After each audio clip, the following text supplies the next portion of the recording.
Just imagine the looks that you have got a few years back if you said that you are going to use AI to edit the photos that you just took. But that's now a possibility, so let's talk about it. Hi there, I'm Vlad. I've been a creative photographer for a number of years now, and I want to talk about AI editing because I actually picked up photography as a way to get photos that I could later play with inside of Photoshop. And I'll be the one to admit that that's a bit ironic considering that a lot of my work nowadays is creating Lightroom tools, so I wouldn't have to open Photoshop when I'm editing my photos inside of Lightroom. And even though my 16-year-old self would consider this complete heresy, nowadays you can offload some of the editing steps to AI. Not all of them, and I wouldn't think you wanted that anyway, because if AI is editing the photo for you, how exactly are you imprinting your personality in that photo? But I've been sponsored by Evoto to give AI a try and see how I can integrate it in my workflow. So keep two things in mind. First of all, the fact that you're probably not shooting the same type of photos that I am, and second, then this is a sponsored video, and let's jump into Evoto so I can show you my favorite things that I found inside of their software. And just so I can get the elephant out of the way first, I'm gonna say now that I would still prefer to use Lightroom instead of their raw processing unit over here because Lightroom still has a few features that they haven't implemented yet. But they do have this color reference tool that's really interesting, and over here I have an unedited version of one of my old photos. And for the reference, I'm going to use the edited version of the photo that I created a few years ago. And now let's put them side by side and toggle between the edited and the unedited version of the photo just so you can see how close it got me with one single click. And if you're anything like me, you're probably not even going to leave that in your final edit. But it's an interesting tool that can provide an easy way to see in which direction do you want to take your edit. So more like an ideation tool than an editing tool this time. Unlike their background removal tool, which actually blew my mind.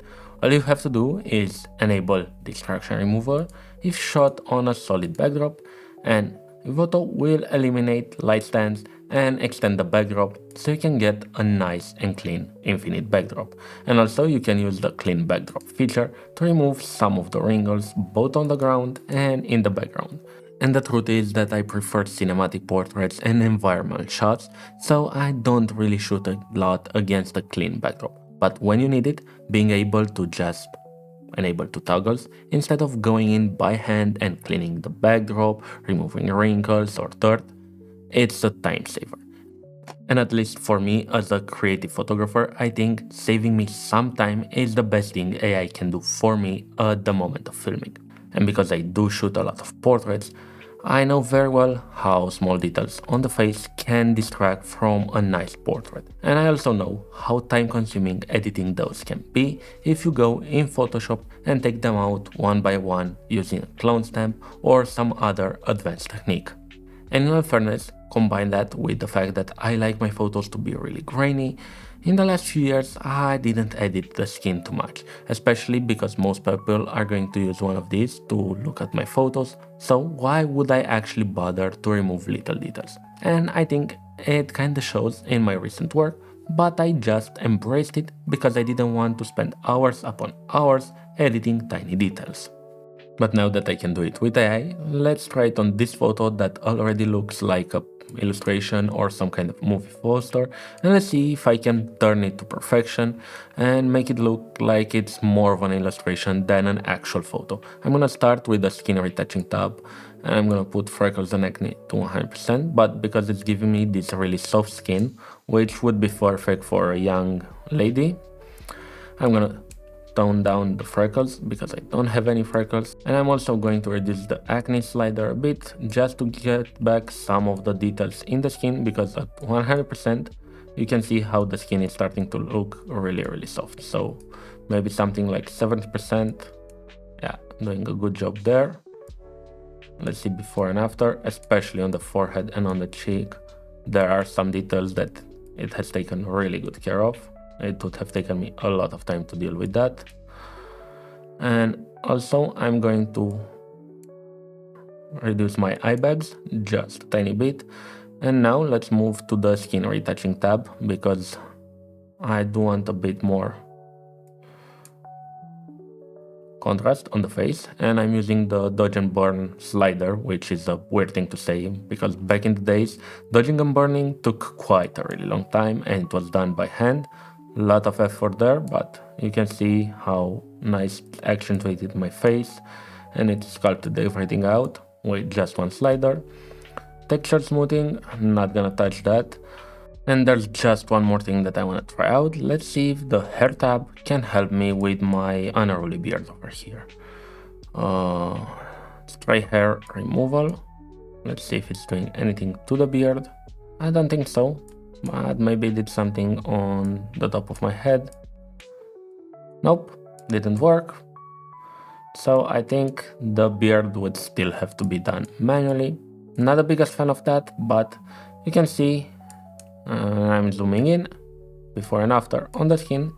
It's pretty clean and it only took me like 1 or 2 minutes to achieve these results. So I'm pretty happy with what I got, and while I'm pretty sure that AI has a place in my photo editing workflow, I do have a philosophical conundrum. Let's imagine that you started out doing photography in the last year or so, and you start editing using AI because why wouldn't you? It saves you time, it's easy, and it's convenient. But you never get to learn how to properly do this by hand. So here comes the problem. How would you know when AI is doing a poor job? And what will you do when AI does not recognize that one important face in your photo and you have to fall back on the skills that you never acquired because you relied on AI all this time? That's more of a philosophical conundrum, and I don't have an answer because I've been doing this for enough time, so I actually got the skills because there was no other way. But if you have an opinion on this, let me know in the comments down below. And in the meantime, I'm going to show you one more thing that really impressed me with the Evoto software. A lot of time, clouds can be really distracting, and this is the case with this touch shot that I have right here. I was testing out my modded 50mm lens for swirly bokeh, but because I carried up my gear, the t-shirt is really wrinkly and all these tiny details on my shirt are distracting from the photo. So inside of the photo we have this clothes adjustment tab where I can just pull on a slider and the AI will take care of the wrinkles in my shirt. This is an extreme example and I would usually tone it down just a tiny bit, but as you can see, the clothes are no longer a massive distraction in the photo and are not detracting from the subject and the swirly bokeh that I have going on. Again, all this with just a slider, and to do this inside of Photoshop it would have taken me quite a while because that's something you usually target with local dodge and burn, and that's taking forever. But with AI photo editing, I can do that in a few seconds and focus on more important aspects of my photography, like getting the right color grade or the right mood in the photo. And once again, this is saving me a ton of time because all these tiny details would pile up and consume a lot of my editing time. And I can only imagine how important this is for someone who's shooting weddings or corporate headshots and has to deliver hundreds upon hundreds of photos. I think that's exactly the best audience for AI photo editing. I'm just an edge case and I don't think I'm the primary target for these AI editing softwares. But if you're shooting corporate, if you're shooting weddings or any other kind of high volume work, you should definitely check out AI photo editing. Yeah, it still sounds a bit crazy in my brain to say that you can use AI to edit your photos. But if you're in those industries, this is going to make a massive difference in your workflow because it's gonna cut down on the editing time. And when you have to deliver hundreds of photos, each one of them adds up. And in Evoto, for example, you can even sync the AI edits from one photo to another. So if you have multiple shots in a similar setting, I think you can just synchronize the skin or retouching and get a batch of photos that all have good skin or retouching in just a few minutes. As for me and my editing workflow as a creative portrait photographer who really likes simulating film, I think I'm going to stick to Lightroom for the bulk of my work and use the tools that I created for that purpose, while coming to AI and resorting to AI photo editing just for skin retouching, clothes dewrinkling, maybe extending backdrops and that type of work where AI is shining in terms of speed, and I don't have to waste my time doing boring work that I really didn't enjoy doing that much in the first place.